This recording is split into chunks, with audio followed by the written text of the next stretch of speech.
दिल्ली में 12 विधानसभाओं में बाई इलेक्शंस होने वाले हैं, जिसके ऊपर हमारे साथ खास बातचीत के लिए दिल्ली प्रदेश कांग्रेस प्रदेश अध्यक्ष देवेंद्र यादव जी है।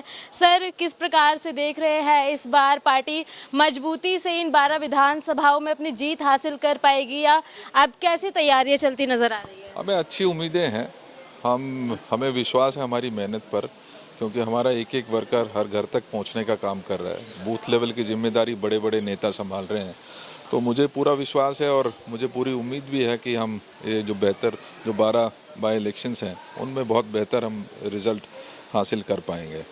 हमने जब से ये सीट खाली हुई थी तभी से अपना फोकस इन सीटों पर रखा था, लेकिन दुख इस बात का होता है कि अभी भी जो इलेक्शन कमीशन है, भारतीय जनता पार्टी है, वो वोट चोरी से बाज नहीं आ रही है। इसी तरीके का एक एग्जाम्पल हमने अभी उजागर किया है वजीरपुर के जो पार्ट 7 है वोटर लिस्ट का, उसमें एक ही व्यक्ति का फ़ोटो 91 टाइम्स लगाया गया, अलग अलग नाम से, अलग अलग एड्रेस पर।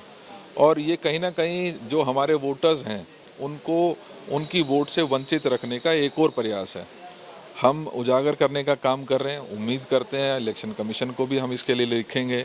इसको चुनाव से पहले हो सकेगा तो हमारा प्रयास रहेगा कि उसको एडिट किया जा सके, उसको चेंज करवाया जा सके। लेकिन इस तरीके के प्रयास निश्चित ही हमारे जो मेहनत है, जो हमारे कार्य है, जो जिस तरीके का माहौल भारतीय जनता पार्टी ने पिछले 9-10 महीने में बनाया है, उसको कहीं ना कहीं डैमेज करने की ये कोशिश है। लेकिन मुझे फिर भी अपने लोगों की मेहनत पर और जो काम हमने किया है इस दौरान, उसके ऊपर पूरा विश्वास है। आने वाले समय में क्या सर कोर्ट का दरवाजा खटखटाएंगे ये वोट चोरी को लेकर? ज़रूरत पड़ी तो कोर्ट का दरवाज़ा भी हम ज़रूर खटखटाएंगे।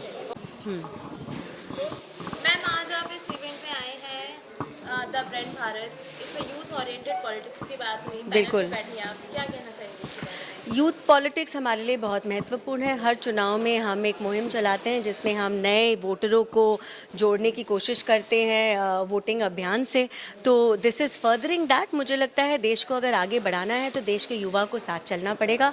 हम पिछले लोकसभा में भी पहला वोट मोदी को लेकर एक रजिस्ट्रेशन प्रोसेस लेकर चले थे, और आज भी बिहार के चुनाव के नतीजों के बाद ये पता चल गया है कि देश का युवा झूठे वादों के साथ नहीं, ज़मीन पर करे हुए काम के साथ खड़ा रहता है। इसीलिए एक 35 साल का युवा तेजस्वी यादव चुनाव हार जाता है और एक 75 साल के नीतीश जी चुनाव जीत जाते हैं।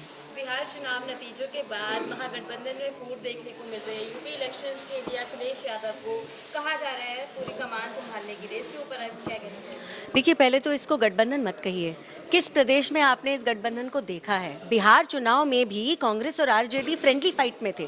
फ्रेंडली फाइट क्या होती है? चुनाव में अगर आप एक दूसरे के सामने खड़े हैं तो फ्रेंडली कुछ भी नहीं होता, फाइट होती है। और यही प्रथा इनकी हर प्रदेश में चलती आ रही है। तो बंगाल में ये टीएमसी से लड़ते हैं, पंजाब में ये आम आदमी पार्टी से लड़ते हैं, ये साउथ में चले जाओ तो केरल में लेफ्ट से लड़ते हैं।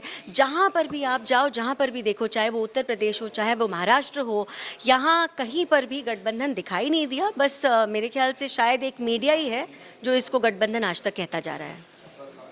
Thank you. शुक्रिया। हमारे साथ अभी दिल्ली कांग्रेस प्रदेश अध्यक्ष देवेंद्र यादव जी थे, जिनसे हमने खास बातचीत की दिल्ली बाई इलेक्शंस को लेके। अब देखने की बात ये रहेगी आने वाली 30 तारीख जो है मतदान की तारीख, इसके 2 दिन बाद रिजल्ट्स है। किस प्रकार के रिजल्ट्स इस बार देखने को मिलेंगे? कांग्रेस इस बार बाई इलेक्शंस में खाता खोल पाएगी या नहीं खोल पाएगी, देखने की बात रहेगी। जब आगे ऐसे ही अन्य खबरों के लिए बने रहिए हमारे साथ। मैं हूँ आपके साथ पिंकी पांडे, आप देख रहे हैं सरल न्यूज़।